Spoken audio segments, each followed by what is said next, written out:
আসসালামু আলাইকুম, আমি শিউলি বলছি। চলে আসলাম নতুন আরেকটি ভিডিও নিয়ে। বৃষ্টির সময় এই ধরনের খাবার খেতে খুবই ভালো লাগে, তাও আবার আলু, মিষ্টি আলু আছে, তার সঙ্গে চিকেন আছে। এটা ভালোভাবে সিদ্ধ করে নিয়েছিলাম। এখন সুন্দর করে একটা একটা করে খোসা এড়িয়ে নেব। তারপরে চিকেনগুলো হাত দিয়ে সুন্দর করে ছিঁড়ে ছিঁড়ে নেব। তারপরে এখানে শুকনো মরিচ, পেঁয়াজ, তারপরে বিট লবণ ছিল, আর একটুখানি চাট মশলা ছিল। সব কিছু ভালোভাবে মাখিয়ে নিচ্ছি, আর সরিষার তেল দিয়ে এটাকে সুন্দরভাবে মাখিয়ে নেওয়া হচ্ছে। আর তার পাশে আরও কিছু রান্না হচ্ছে, সেটা হচ্ছে এখানে হচ্ছে বাসমতি চাল দিয়ে পায়েস রান্না করব। বাসমতি চালের পায়েস কিন্তু মাশাআল্লাহ খেতে খুবই ভালো লাগে। আর বাসমতি চালের পায়েস একবার হলেও খেয়ে দেখুন, সত্যি অনেক মজার খাবারটা কিন্তু হয়। আমি বাসমতি চালগুলো ধুয়ে রেখে দিয়েছিলাম, রেখে দিয়ে এখানে দুধগুলো জাল দিয়ে যখন গরম হয়ে গেল, তারপরে বাসমতি চালগুলো দিয়ে দিলাম। বেশি করে দুধ দিয়ে বাসমতি চালের ক্ষীর যে কত মজা লাগে। তার পাশে আমি হচ্ছে আরেকটা করব, মিনি হচ্ছে পরোটা টাইপের করব। এটা খেতে খুবই ভালো লাগে সস দিয়ে। সবসময় খেয়ে দেখি খুবই ভালো লাগে। বাইরের থেকে খাবার কিনে খাওয়ার চাইতে এটা কিন্তু অনেক সময় তৈরি করে রেখে দেওয়া যায়। বাচ্চারা যখন চায় তখন কিন্তু এটা দেওয়া যায়। যাই হোক, আমি এক এক করে সুন্দর করে এটাকে মাখিয়ে নেব। আর এভাবে কিন্তু আমি যে হচ্ছে পরোটাটা তৈরি করছিলাম, এটা কিন্তু অনেক দিন থাকে এবং ভালোই থাকে। হালকা ছেঁকা দিয়ে যদি কেউ রেখে দেন, পরবর্তীতে তেল দিয়ে ভেজে অনায়াসে কিন্তু খাওয়া যায়।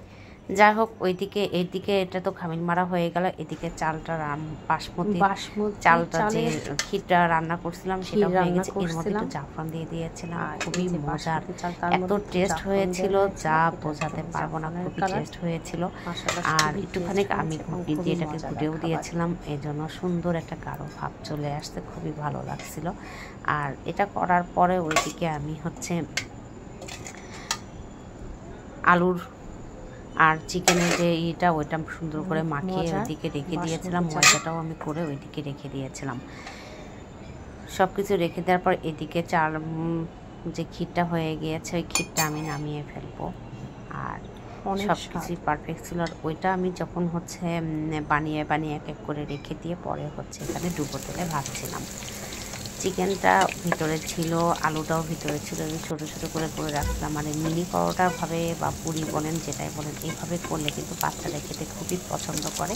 আর একটু বৃষ্টি আসছিলো বলে হচ্ছে মিষ্টি কুমড়ার বীজগুলো ভাজছিলাম। আর ভাজা পোড়া খেতে খুবই ভালো লাগে, বিশেষ করে বৃষ্টির সময় কেন হঠাৎ করে এসব খেতে মন চায়, এটা সবারই মনে হয়। এ ধরনের বা খিচুড়ি বা একটু ভাজা পোড়া অনেক ধরনের খাবার অনেক মজা, অনেকটা ইচ্ছা করে। আর মিষ্টি কুমড়ার বীজ কিন্তু খেতে খুবই টেস্ট। এই মিষ্টি কুমড়া বীজের মধ্যে কিন্তু অনেক পুষ্টি থাকে আর অনেক গুণাবলী তো অবশ্যই আছে। আর আমি এটা নিয়ে আসছিলাম বাজারে। হালকা আছে, ভাজা হয়ে গিয়েছিল, বেশি করে ভাজছিলাম না, কারণ বেশি করে ভাজলে পারে এটা কিন্তু অতটা ভালো লাগবে না। হালকা ভাজাটাও খুবই মজা লাগছিল। তার পাশে আমি এদিকে করলা ভাজি করছিলাম রান্নার জন্য। একটুখানি প্রিপারেশন নিচ্ছিলাম কি রান্না করব। আজকে শুক্রবারেতে অনেকে অনেক ধরনের রান্না করে, কিন্তু আজকে আমার হঠাৎ করে মনে হচ্ছিল একটু করলা ভাজি করি। যাই হোক, করলা ভাজি করে ফেলেছিলাম। খুবই টেস্টি একটি খাবার ছিল। সব মিলিয়ে আমার ভিডিওগুলো কেমন হয়েছে অবশ্যই জানাবেন। আর গরমের সময় কিন্তু যত করলা ভাজি খাওয়া যায় ততই ভালো। আর আজকে আমি করলা ভাজির সঙ্গে আরেকটা ভাজিও করছিলাম, সেটা হচ্ছে কলমি শাক। আর কলমি শাকের মধ্যে আমি কিন্তু একটা টমেটো কুচি করে দিয়েছিলাম। খুবই মজা লাগছিল, একটু অন্যরকম স্বাদ আসছিল। এই স্বাদটা আসলে এক এক সময় এক এক ধরনের খাবার খাওয়াটাই উত্তম মনে করি। আজকের মতো এখানে বিদায় নিচ্ছি। সবাই ভালো থাকবেন, সুস্থ থাকবেন। আল্লাহ হাফেজ।